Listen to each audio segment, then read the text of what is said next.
네, 대선이 50일 앞으로 다가왔습니다. 후보들 모두 정책 행보에 분주하지만 정책보다는 후보에게 제기된 각종 리스크에 더 관심이 쏠리는 이런 양상입니다. 전국 주요 현안, 여야 선대위 관계자 두 분과 짚어보겠습니다. 더불어민주당 선대위 대변인 현근택 변호사, 그리고 국민의힘 선대본부 상임공보특보단장 김경진 전 의원 두 분 모셨습니다. 어서 오십시오. 안녕하세요. 예, 안녕하십니까. 자, 선거 50일밖에 안 남았는데 일주일 사이에 이렇게 여론이 급등락을 반복하는 경우는 또 처음인 것 같습니다. 최근 양상을 보면은 윤석열 후보 급하게 빠졌다가 또 급하게 치고 올라오는 모습을 보이고 있고요. 반면에 이재명 후보는 늘 흐름이 이제 수치가 좀 비슷한 흐름을 보이고 있거든요. 어떻게 보고 계십니까? 뭐 등락이 많은 게 좋은 건지 아니면 늘 유지되는 게 네. 좋은 건지 모르겠지만 저희 입장에서는 뭐 좀 저희들도 치고 올라가야 되는데 이제 네. 그러지 못하고 있는 게 제일 큰 숙제인 것 같고요. 아마 뭐 최근 윤석열 후보 아시다시피 이제 이준석 대표와는 당내 문제를 해소했고 지금 나오는 메시지들이 대부분 2030 남성들을 염두에 둔 메시지 많이 나오고 있거든요. 네. 그러면서 아마 지지율 오른 것 같습니다만 이제 그걸로 되겠느냐. 네. 선거는 이제 남자만 있는 건 아니거든요. 여성들도 있는 거라 저희들도 물론 고민이 있습니다. 지지율을 끌어올려야 되는데 그동안 이제 정책 행보로 이걸 지지율을 올리겠다 그랬는데 이게 뭐 소기의 성과는 좀 안 나온 것 같아서 저희들도 좀 고민하고 있습니다. 고민하고 계시다. 자, 이번 주는 국민의힘 출연진들의 표정이 좀 밝아지셨는데 윤석열 후보 그 지지율이 좀 올라가고는 있는데요. 근데 정권 교체 여론은 여전히 모든 조사마다 과반을 거의 넘고 있는 상황이거든요. 근데 당선 가능성으로 들어가면 보면은 이재명 후보가 좀 높게 나오는 이런 결과치들이 많습니다. 이거 원인 어떻게 분석하고 계십니까? 글쎄요. 그러니까 이제 정권 교체를 바라는 국민이 그만큼 많다고 하는 것은 이제 국민의 열망이 그만큼 뜨겁다는 거죠. 근데 그게 이제 윤석열 후보가 온전히 흡수하지 못하고 일정 정도를 지금 안철수 후보가 가져간 이런 상황들인 것 같고 예. 그 점과 관련해서는 어쨌든 윤석열 후보나 또 저 같은 참모들 캠프에서 좀 더 노력을 해야겠다. 그래서 국민들이 신뢰와 신망을 받을 수 있도록 노력해야겠다. 그런 예. 생각입니다. 일정 부분은 이제 안철수 후보가 가져간 네. 부분 지적을 해주셨는데 안철수 후보는 최근 여론조사 보면 거의 두 자릿수에 안착을 한 이런 모습입니다. 지금 뭐 2강 1중을 넘어서 3강 트로이카를 만들겠다 설전에 이런 포부도 밝혔는데 가능성 어떻게 보십니까? 물론 이제 그동안은 아마 윤석열 후보 지지율 하락의 어쨌든 반사이익이 아니냐 네. 이제 이런 분석이 많았는데 지금 나오는 거 보면 윤석열 후보 지지율도 오르고 안철수 후보 지지율도 오르기 때문에 이제 네. 반사 효과가 아닌 것 같고요. 아마 이제 제3지대 제3의 후보로 어느 정도 안착은 한 느낌입니다. 10%는 꾸준히 넘고 있으니까. 예. 그런데 과연 이제 3강 후보가 됐느냐? 아직은 그건 아닌 것 같아요. 왜 그러냐면 들쭉날쭉하긴 하지만 아직 확실하게 뭐 15%를 넘는 뭐 가끔 나온 건 있지만 20% 넘는 거는 없는 것 같고 그래서 아직은 뭐 제가 보기에 뭐 2강 1중이 맞지 않는가라고 보고요. 설전이라 해봐야 지금 일주일 조금 더 남았거든요. 예. 결국은 이제 토론이라든지 본인의 그동안 뭔가를 제시해야 되는데 막 그러려고 움직이는 것 같아요. 오늘도 보니까 호남에 가서 어떤 분이 영입하려는 것 같고 지지선언도 이끌어내는 거 보면 이제야 제가 보기에 좀 시작한 면이 있어서 선대위라든지 선거본부 자체를 어떤 사람이 들어오는지 좀 볼 필요가 있는 것 같습니다. 그에 따라서 조금 더 안철수 후보의 지지율이 상승할 여력이 있어 보이십니까? 왜냐하면 결국은 지금은 이제 군소정당이잖아요. 국회의원 세 분밖에 없으면 그동안에 주변에 어떤 사람이 있는지 잘 안 보였거든요. 그 사람들이 얼마나 모여 있느냐 이런 걸 좀 봐야 될 것 같습니다. 예. 앞으로 지지율에 영향을 미칠 중요한 변수 중 하나가 이제 토론 아닐까 싶은데요. 오늘 뭐 27일 밤 10시로 정해졌다 이런 보도가 일부 나오긴 했습니다만은 지금 보니까 아직 정확히 날짜가 정해진 것 같지는 않습니다. 국민의힘에서는 설 전인 31일 황금 시간대를 제한한 상태고 아직 협의가 완전히 안 됐다 이런 입장인 것 같은데요. 저는 그 점은 아직 방송 들어오기 전에 제가 아. 개별적으로 확인하고 예. 들어온 것은 아니어서 네. 뭐 구체적인 사실관계는 모르겠지만 어쨌든 뭐 27일이 됐건 뭐 30일이건 네. 31일이건 간에 설 전임은 분명한 것 같고 네. 그다음에 방송사하고도 협의해야 되는 문제가 그렇죠. 있고 뭐 굳이 해봐야 뭐 4일 차인데 그게 그렇게 무슨 큰 의미 있는 상황은 아닌 것 같고요. 예. 아마 협의하면 뭐 27일에 해도 뭐 무방하지 않을까 싶긴 한데 예. 어쨌든 빨리 그냥 협의됐으면 그래서 국민들에게 공지가 됐으면 하는 게 그냥 제 개인적인 생각입니다. 그렇게 중요한 문제는 아닌 것 같습니다. 예, 날짜는 중요하지 않다. 네. 토론 의지는 이제 합의가 완전히 됐다고 보면 되겠죠. 토론하는 것 자체는 합의가 그렇죠. 100% 근데 됐다고 이제 봐요. 날짜가 핵심적인 문제인 것 네. 같은데요. 만약에 저는 만약에 이게 31일 날 하게 되면 명절 전날이긴 하거든요. 물론 전날입니다. 관심을 월요일입니다. 끌겠습니다만 사실은 좀 아쉬움이 있죠. 왜냐하면 저희들은 계속 많이 하자는 입장이었고 설 전에 한다 그러는데 우려하던 대로 그냥 한 번만 하는 셈이 되는 거기 때문에 네. 물론 연휴에 국민들이 뭐 관심을 많이 갖겠습니다만 이게 그냥 설 전에 그냥 지키기 위한 약간 이런 형식이 아닌가로 보여서 저는 평일 뭐 저녁 시간대도 국민들이 볼 거거든요. 네. 그러니까 좀 빨리 하는 게 저는 낫다고 보고 있습니다. 그 한 번만은 절대 해서는 안 되고요. 저는 이제 그 캠프 내부에서 지속적으로 최소한 1대1 토론 2번은 해야 된다. 예. 그다음에 심상정이나 안철수 이분들을 네. 생각한다면 그분들 포함해서 사자 토론도 2번은 해야 된다라는 저 개인적인 입장을 이제 지속적으로 지금 양자 토론을 하고 양자 토론 최소한 2번은 해야 되고 네. 설 사자 전에 말씀하시는 겁니까? 아니면 뭐 설 전체적으로. 전체적으로? 네, 물론 예. 이제 법정 토론 사면은 별도로 별도로 하고 그거 제외하고. 예, 그래서 예. 제가 볼 때 시간상 뭐 충분히 가능할 것 같아요. 예.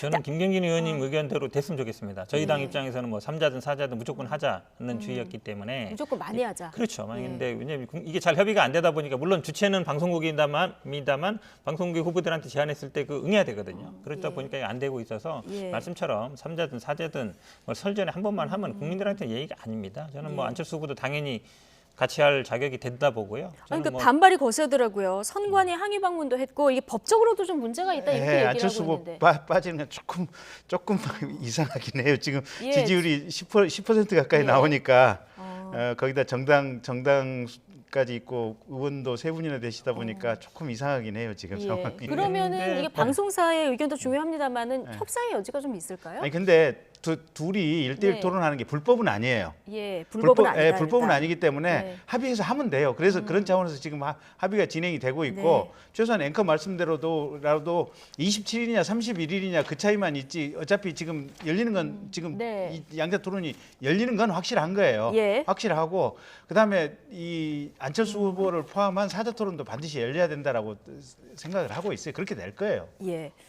알겠습니다. 뭐 양자, 뭐 삼자, 사자 이런 토론들 국민들이 굉장히 관심이 많고요. 또 명절 민심의 바로미터가 될 수 있기 때문에 좀 어떻게 협의가 되는지 지켜보도록 하고요.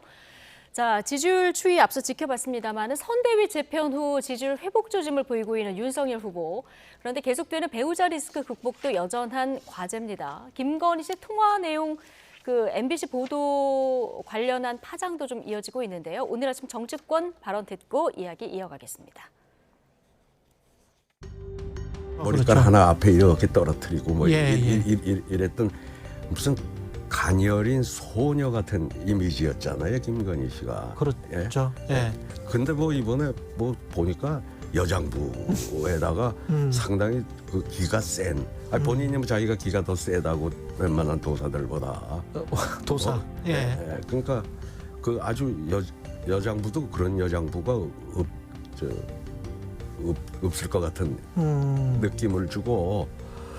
그러니까 그쪽 캠프에서 계속 흘러나오던 소문, 예. 저긴 뭐 언타처블이다, 예. 뭐 내지는 뭐 상당한 그 후보한테 영향력을 뭐 미친다, 뭐 이런 말들이 있었잖아요. 그게 좀 입증된 것 같아요. 이번 그 방송을 보면서.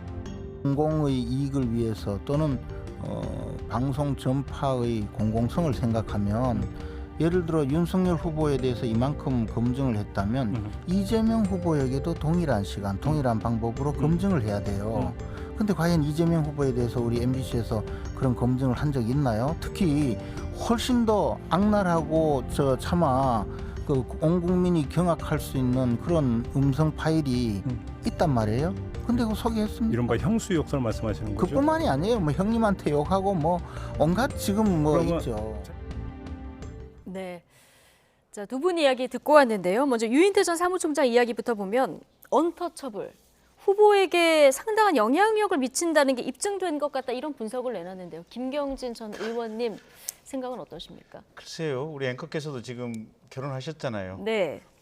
배우자인 남편에게 얼마만큼 영향력을 미치세요? 글쎄요, 남편한테 물어봐야 될 것 글쎄. 같아요. 예. 그거는 유인태 전 정무수석이 연배도 네. 많으시고 지혜도 많으시지만 네. 그렇게 말씀하실 내용은 아니신 것 같아요. 그냥 그거는 국민들이 그냥 알아서 판단하도록 뭐 이렇게 각자 네. 자기 생각을 가지시면 될 것 같고요. 예.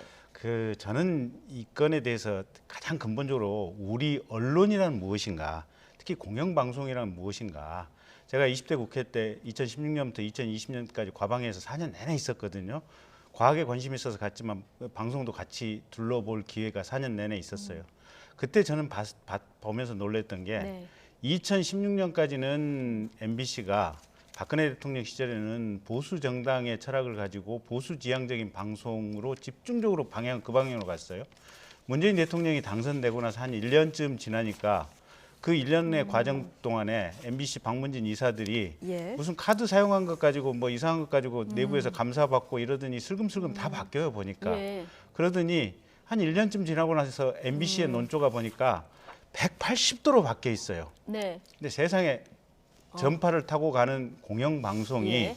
이렇게 극과 극으로 논조가 바뀌어가는 것이 과연 적당하고 타당한 일인가. 네. 이건 언론계에 종사하시는 분들도 한번 깊게 생각을 예. 해봐야 될 문제고 MBC 스스로도 우리의 방송 방향 무엇인가를 좀 생각해 봐야 될 문제가 아닌가 싶고요. 예, 예. 오죽했으면 전북대학교 강준만 교수께서 MBC는 저거 지금 민주당의 유튜브 하청 방송 아니냐 네. 이 정도까지 지금 얘기를 한 거거든요. 예. 저 서울의 소리라고 하는 매체에서 그 유튜브 촬영하는 기사가 저거를 녹음을 한 것을 MBC가 네. 그걸 가지고 와서 네. 틀었다. 알겠습니다. 이건 방송사로서 금도를 많이 넘었다라는 게 예, 개인적인 생각입니다. MBC가 이것이 방송하는 것이 적절했느냐 이 얘기를 해주시는 동안 지금 국민의힘 윤석열 대선 후보 조금 전에 이제 소상공인 연합회 신년 하회식에 참석해서 소상공인들과 소통하는 자리를 가졌고 이후 기자들과 일문일답을 지금 갖고 있는데요. 현장 잠깐 다녀오시겠습니다.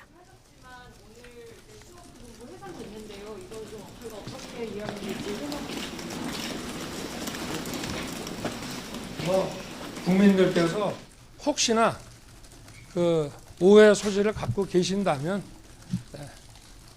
빠른 조치를 하는 것이 맞다라고 우리 선대본에서 결론을 내렸습니다. 이재명 후보가 오늘 이승민 의원 공약이었던 사회서비스 일자리 300만 개 창출 수용하겠다고 밝히셨는데요. 같은 당 경선 후보였던 유명 공약을 상대당에서 수용하고 어떻게 보시는지 그리고 후보께서는 경선 후보였던 유명이나 홍명 공약도 수용하고 싶다고 말씀하셨습니다. 정책이라고 하는 것은 독점 사용권이 있는 것은 아닙니다. 그런데 일자리를 몇백만 개 만들겠다라고 하는 그 의도는 좋지만 저는 그런 그 수치적인 목표보다 오늘도 제가 아침에 사회복지사 협회를 다녀왔습니다마는 지금 보편 이 복지를 서비스 복지로 잘 운영을 하고 확대를 해야만 이게 나올 수 있는 것인데 보편 복지를 기본소득이라고 하는 현금 복지로 주장을 하면서 과연 이 사회 서비스 일자리를 이렇게 많이 만드는 것이 동시에 할 수 있는 것인지에 대해서 일단은 좀 의문을 갖게 되고요. 그리고 우리 유승민 후보가 그 경선 때 내세우셨던 디지털 인재 100만 명이라든지 또 사회 서비스 일자리 창출은 저도 같은 주장을 했습니다마는 그 100만 개라든가 300만 개라는 그 수치는 좀 우리가 장기적인 목표로 하면 모르겠는데 단기적으로 임기 내에 하기는 쉽지 않은 그런 거라고 저는 생각을 하고 다만 디지털 인재를 양성하고 또 보편 복지로서의 사회 서비스 제공을 더욱 강화하다 보면 많은 일자리들이 창출될 것이라고 저는 생각합니다. 그것이 성장과 복지가 함께 가는 길이라고 생각합니다. 이번 정부의 소상공인 추경안 관련해서 어떻게 되는지 궁금하고 이재명 후보가 여야가 같이 진행 논의하자고 했는데 후보님 입장 궁금합니다. 제 입장은 정치를 시작하면서부터 말씀드린 대로 공용 코로나 방역이라고 하는 공익 목적에 부합하기 위한 이 공용 제한에 따른 손실보상이라는 헌법상의 대원칙을 지키자는 것입니다. 지금도 그건 변함이 없습니다. 그래서 이미 지나간 거 앞으로만이 아니라 한국형 PPP라고 하는 것은 앞으로의 것이지만 이미 지나간 거에 대해서도 피해 보상을 해 주어야 한다는 그 원칙을 가지고 있어야 된다고 생각합니다. 네. 그리고 지금의 추경안은 소위 많은 분들이 선거를 앞둔 이런 선심성 이런 예산을 빼고 나면은 자영업자 소상공인들에게 한 업체당 한 300만 원씩 지급하는 것으로 이렇게 돼 있는데 한 달 임대료도 안 되는 그런 경우들이 많거든요. 시내에 나가 보시면은 그런 식으로 방향을 잡아서는 곤란하다고 저는 보고 있습니다. 네. 아까 우리 김동연 전 부총리께서 말씀하셨지만 지금은 비상시고 재정에 있어서 우선 집행해야 될 부분들을 빨리 선택을 해가지고 지출 구조 조정을 통해서 빨리 자금을 좀 정리해서 좀 빠른 시일 내에 보상을 해줘야 된다고 생각합니다.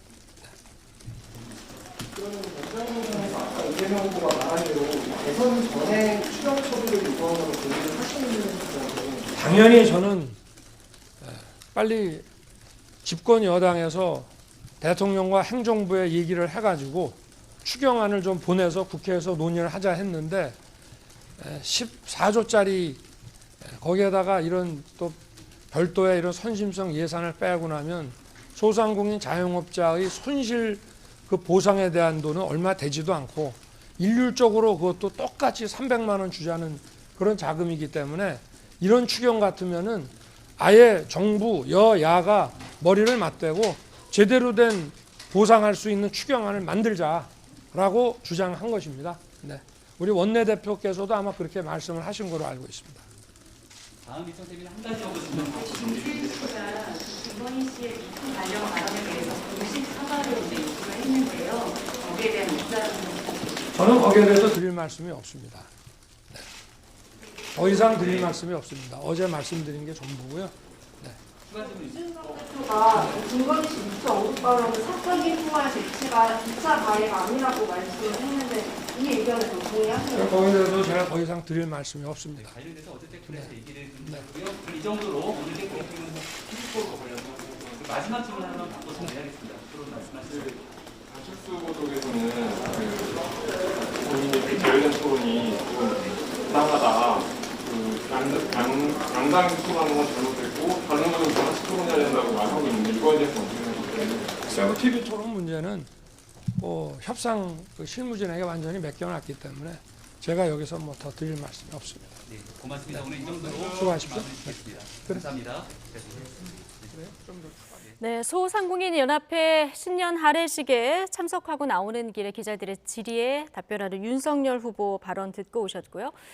자, 지금 비상 시국이라서 소상공인에 대해서 우선 집행할 부분 빨리 선택해야 하고 여야가 머리를 맞대고 제대로 된 추경안을 만들어야 한다 이런 얘기도 있었고요. 김건희 씨 통화 관련해서는 더 이상 드릴 말씀이 없다 이런 얘기까지 듣고 오셨습니다.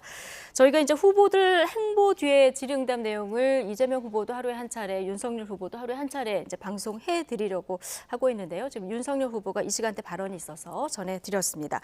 다시 김건희 씨 녹취 주제로 좀 돌아가 보면 앞서 김경진 전 의원께서 녹취 내용의 적절성보다도 공영방송 MBC가 이게 보도하는 것이 맞냐 이 부분에 문제 제기를 해주셨거든요. 방송사는 독립적인 편성권이 있습니다. 네. 본인들이 보도하고 싶으면 보도하는 거고 보고 싶지 않으면 보도 안 하는 거죠. 지금 유튜브 채널에 놀아놨다 그러는데 이게 아마 언론사도 지금 여러 군데 하고 있습니다. 신문사들도 하고 있거든요. 그게 다 유튜브 채널에 놀아나는 거예요? 그건 아니거든요.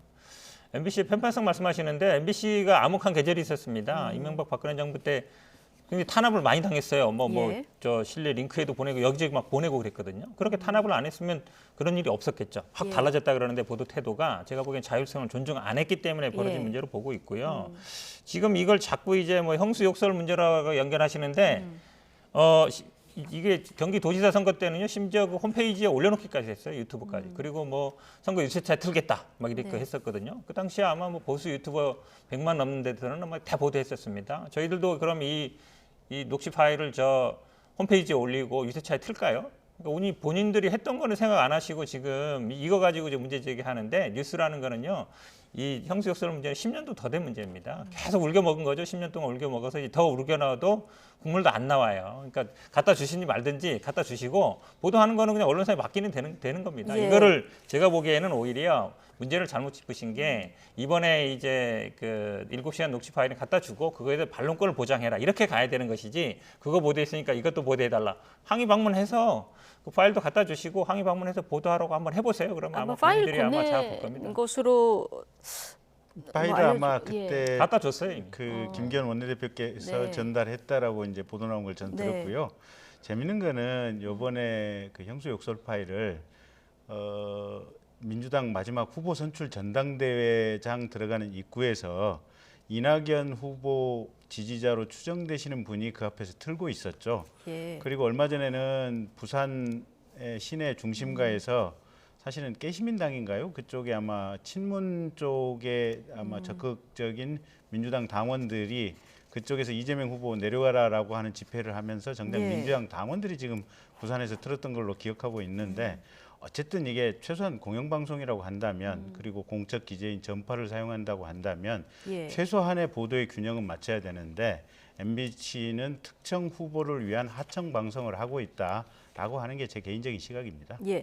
근데 그 이재명 후보의 욕설도 방송에 내보내야 된다. 지금 국민의힘에서 이런 주장이 많이 나오고 있는데 네. 아까 저희 이준석 대표 중계차로 연결을 해서 의견을 이게 당론이냐 이렇게 질문을 드려봤거든요. 이거는 양쪽 다 적절하지 않다. 당론은 아니다. 이런 입장이었어요. 전 당론이라고 할 수는 없겠지만 최소한 저 개인적인 생각으로 예. 한다면 같이 내보내는 것이 맞지 않냐. 형평성 차원에서. 특히 그 욕설 파일도 한 서너 개 있는 걸로 알고 있어요. 예. 그러니까 그 형수라고 하는 박인복 씨하고 대화를 하면서 욕설한 것뿐만 아니라 네. 그 돌아가신 형인 이재선 씨하고 통화하면서 뭐 이렇게 욕설을 했던 내용도 있고 그게 그 가족들끼리 욕설을 했던 이 파일이 한 서너 개 버전이 있는 걸로 알고 있어서 뭐 최소한 그 중에 한두 개라도 틀어야 되는 것이 아니냐 그래야 균형이 맞는 것이 아니냐 그렇게 보고 있습니다. 제가 보기에는요, 뭘 갖다 주고 방송해라. 그것도 독립금 침해입니다.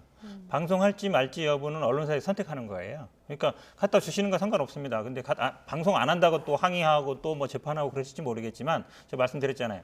이 2014년, 18년 선거 때마다 계속 뭐 제시하고 심지어 홈페이지에 이거를 동영상까지 아니면 그 파일까지 올렸었던 분들이거든요. 그런 분들이 할 얘기는 아닌 거죠. 제가 보기엔 언론의 독립성을 계속 지금 침해하는 행위를 하고 있다. 갖다 줄 것까지는 괜찮았습니다. 방송하라 말라 그걸 왜 얘기하는 거죠? 그 얘기는 할 권한이 없습니다. 제가 보기에 정당히 그 얘기를 하기 시작하면 나중에는 아마 뭐 마음에 안 드니까 사정도 바꾸겠다 이렇게 나오실 것 같습니다. 그 언론의 독립성 얘기를 하시니까 제가 2016년도에 국민의당 과방위 간사를 하고 있을 때 그때 민주당의 박홍근 간사, 그다음에 국민의당의 그다음에 누굽니까? 정의당의 박혜선 간사 네. 이렇게 세 명이서 통합방송법이라고 하는 법안을 162명이 성안을 해서 제출을 했었습니다. 그때는 박근혜 대통령이 탄핵당하기 전 상황이고 KBS라든지 EBS라든지 MBC처럼 주인이 없는 공영방송 같은 경우 매번 정권을 잡은 쪽에서 정권을 위한 편파 방송을 하니까 이건 잘못된 것이 아니냐. 그래서 이 통합방송법 2016년도의 통합방송법의 핵심은 뭐냐면 여당에서 이사 7명을 추천을 하고 야당에서 이사 6명을 추천해서 13명의 방송사 이사진을 구성을 하되 대신 사장 선출은 반드시 3분의 2 이상의 이사의 합의로 사장을 선출하도록 돼 있으면 이건 여야 간에 누구나 서로 인정할 수밖에 없는 공정한 인사가 사장으로 선출될 수밖에 없는 이런 구조의 법안이었거든요. 그때 그래서 민주당과 저희 국민의당이 합세해서 이 법안을 제출했는데 문재인 대통령이 당선되고 나서 바로 아니 선배님 이거 이제 우리 추진합시다 이랬더니 갑자기 달라지더라고요. 그리고 나서는 그냥 기존의 방송법으로 그대로 갔어요. 네. 이사들 MBC 이사들 받고 이런 걸 보면 과연 민주당이 언론의 중립성과 균형성에 대한 의지가 있었는지 이건 제 스스로 뼈저리게 느꼈던 대목입니다. 예, 시간이 없지만 반론 짧게 드리겠습니다. 사장 선임에 대한 건요 계속 논란이 있는 겁니다. 저희들도 고민하고 있는 거고 MBC 같은 경우는 당연히 박문진이 주주 우선으로 돼 있잖아요. 그러니까 지금 과거 얘기하실 필요가 없고 이거를 지금 틀어라 말아라 요구하는 것 자체가 제가 보기에는 방송의 돈인권 침해다 이렇게 말씀드립니다. 예, 알겠습니다. 어쨌든 김건희 씨의 녹취 관련한 MBC 방송이 지난주에 있었고 이번 주에 한 차례 더 좀 진행될 예정이고요. 추가 녹취들도 나오고 있어서 관련 파장 좀 지켜보도록 하고요. 자, 그런가 하면 지금 때 아닌 무속인의 선거본부 활동 논란도 지금 제기가 된 상황인데요. 관련 발언 듣고 이어가겠습니다. 윤핵관은 무당이고 왕윤핵관은 부인 김건희였습니다. 윤 후보의 무당 선대본 실상도 속속 드러나고 있습니다. 보도에 따르면 윤 후보와 국민의힘 측이 사실 무근이라던 건진 법사 전 모 씨가 캠프 실세로 활동했다는 것이 사실로 밝혀졌습니다. 주요 인재는 전 씨 면접을 보고 난 뒤 합류가 결정된다는 캠프 관계자의 발언이 보도된 후 많은 국민들께서 대경 실색하고 계십니다. 최순실의 오방색도 울고 갈 노릇입니다. 이 네트워크 본부를 해산합니다. 이유는 여러분 잘 아시다시피 네트워크 본부를 둘러싸고 후보와 관련해서 불필요한 그리고 악의적인 오해가 확산되고 있는 부분에 대해서 단호하게 이걸 차단한다는 의미가 있습니다. 여담으로 말씀을 드리면 어제 이재명 후보가 영화를 좋아하신다고 했던데 저도 굉장히 영화를 좋아합니다. 아수라 같은 경우에는 이 조폭들이 아주 전면적으로 어떤 안남시, 성남시하고 이름이 비슷한데 안남시의 시정을 제멋대로 휘두르는 그 과정에서 살인 범죄 같은 것도 서슴지 않게 벌어지는 그런 영화도 있습니다. 네, 두 분 모두 발언이 좀 살벌한 느낌도 드는데, 자 먼저 민주당에서는 무속 논란 관련해서 윤핵관은 무당이고 왕윤핵관은 부인 김건희 씨다. 최순실의 오방색도 울고 갈 노릇이다. 이 얘기 좀 듣고 오셨거든요. 자, 건진 법사 김경진 전 의원께서도 본 적 있으십니까? 없죠. 없으십니까? 네, 저도 예. 건진 법사 기사가 어제 갑자기 나와서 예. 야 도대체 어떤 놈이냐 누구냐. 근데 저도 본 적이 없어요. 예. 근데 윤 어쨌든 후보 가까이 있는 영상을 또 추가로 공개를 해서 아니 그 후보가 어제 얘기를 예. 했지 않습니까? 1월 1일이 돼서 네. 캠프 안에 계시는 각 실단에 이제 이렇게 각각의 부서를 후보가 직접 방문을 예. 하면서 고생한다 악수를 하고 다녔고 인사를 하고 다녔는데 그때 그 순간에 그 사람이 오바를 해서 그런 오버 액션을 했었다는 거고 예. 지금 윤호중 위원 같은 경우는 사실은 저건 선거법 위반에 해당하거든요. 발언 자체가 예. 윤핵관은 사실은 저처럼 건전하게 후보에 대해서 조언을 하고 저처럼 일정과 정무 메시지에 대해서 이런 방향으로 가시는 게 좋겠습니다라고 의견을 내고 회의를 하는 저 같은 사람이 윤핵관이지 무슨 저게 말도 안 되는 맡아드는 게 캠프 네. 안에서 저런 사람이 본 적도 없고요. 예. 일정은 아침에 전현직 의원을 포함해서 한 10여 명 정도가 일정 회의를 하고요. 예. 후보에 대해서. 그다음에 정무 메시지도 한 10여 명 정도가 모여서 정무 메시지 회의를 합니다. 그래서 네. 거기서 결정된 일정 동선과 정무 메시지를 가지고 후보가 활동을 하는 것이지 무슨 저따위 사람이 이게 일정과 무슨 메시지에 관여를 한다? 전혀 아니다. 불가능한 얘기를 그냥 서슴없이 예. 해대고 있어서. 예. 권영세 선대본부장 오늘 선대본부 네트워크 그 본부를 전격적으로 해산한다 이렇게 발표를 했는데 조금 대응이 빨라진 겁니까? 기존보다는? 그러니까 이제 저런 것 같아요. 예. 그게 후보께서도 보니까 그분 한두 번 어디서 인사를 한 것 같은데라는 예. 상황인데 저 기사가 나오고 나니까 저게 오해의 소지가 있다 싶어가지고 그냥 네트워크 본부 전체를 그냥 해산해 버리면 일단 오해가 차단이 되겠다. 지금 이렇게 해서 예. 이 네트워크 본부 해산을 한 거고요. 예. 여하튼 이게 참 근거 없는 소문 만들어내는 데는 민주당이 1등이다 그런 느낌입니다. 반박을 네. 안 할 수 없는데요. 그 동영상 보신 분들 알겠지만 동영상이 어디서 나왔겠습니까? 저는 캠프 내에서 나왔다고 봅니다. 확실한 건 아닙니다만. 왜 그러냐면 내에서 아니면 알 수가 없는 부분이에요. 근데 후보한테 이리 와서 사진 찍으세요. 사람들 보고 저러 가세요 하고 후보 어깨를 이렇게 만지고면서 사진 찍어라 말라 이렇게 얘기하고 있거든요. 보통은요 후보 있으면 이쪽으로 오십시오. 두 손으로 이제 공손하게 하지 힘이 없거나 권한이 없는 사람 그렇게 못합니다. 지금 자꾸 헛소문이라 그러시는데요. 딸이 김건희 씨 수행하고 있다. SNS 관리하고 있다. 지금 네. 처남이 윤석열 후보 수행하고 있다라는 게 이미 언론 보도에 나오고 있습니다. 가장 중요한 문제는요. 검찰총장을 할 때 신천지 압수수색 해야 된다. 이 얘기 나왔을 때 추미애 장관이 압수수색 하라고 명령을 했음에도 불구하고 지금 이 사람 얘기를 듣고서 압수수색 안 했다는 또 보도도 있지 않습니까? 그러니까 중요한 의사결정에 영향을 미치고 있는 것이고 지금 일각에서는 지금 가세현에 있던 분의 얘기로는 아마 관련된 분이 20여 명 넘는다 이 얘기하고 있는 거예요. 가세현이 어느 쪽이에요? 저희 쪽 아니거든요.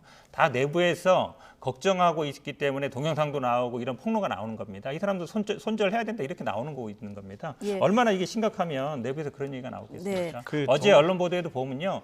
이분이 관련된 업체들이 돼서 제사를 지내는데 뭐 살아있는 소를 가죽 벗겨주면서 제사 지내는 것까지 모습이 나왔단 말이죠. 예. 국민들이 보기에는 이게 나라가 이게 제대로 가는 건가 이런 걱정을 안 할 수 없는 겁니다. 네. 저는 빨리 손절하는 게 맞다 보고 있습니다. 아니 그 동영상 짧게요. 예.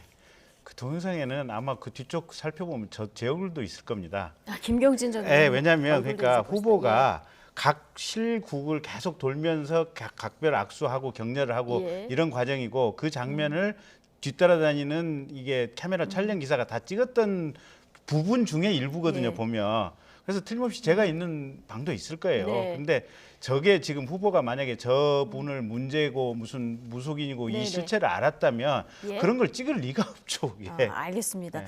지금 국민의힘 이슈 얘기하면서 너무 지금 길어져서 좀 민주당 얘기도 좀 해보겠습니다. 조금 전에 이제 권영세 선대본부장이 아수라 영화까지 소환한 대장동 관련 내용을 조금 짚어볼 텐데 이재명 후보의 경우 지금 대장동 특혜 의혹 수사와 재판이 계속 이어지다 보니까 관련 리스크에서 지금 자유롭지 못한 이런 모습입니다. 먼저 여야 얘기 듣고 오시죠.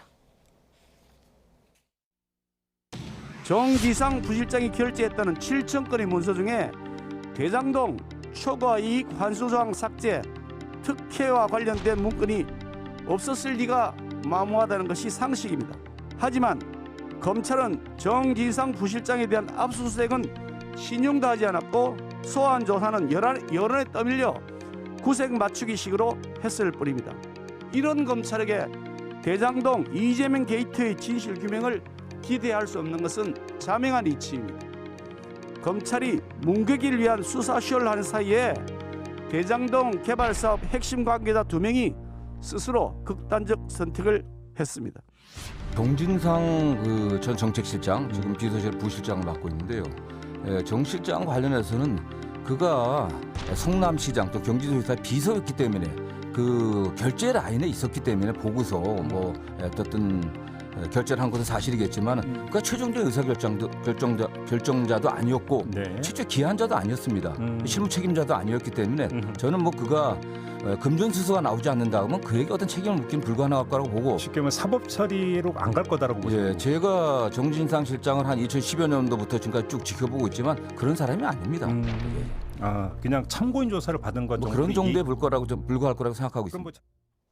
네, 자 정진상 부실장 지금 이재명 후보 선대위 비서실에 네네. 있고 측근으로 알려져 있는 인물인데 지금 앞서 들어보셨지만 국민의힘에서는 정진상 실장이 수천 건의 문건을 결재했는데 네. 지금 관련 수사를 하면서 압수수색 한번 안 한 게 이게 상식적으로 맞느냐 이런 문제를 제기하고 있거든요. 김기현 원내대표가 뭐 판사 출신이라 수사를 잘 모르는지 모르겠는데 네. 정진상 실장이 만약에 그 서류를 들고 나와서 집에 갖고 있으면 당연히 압수수색해야 되죠. 네. 그 서류가 어디 있겠습니까?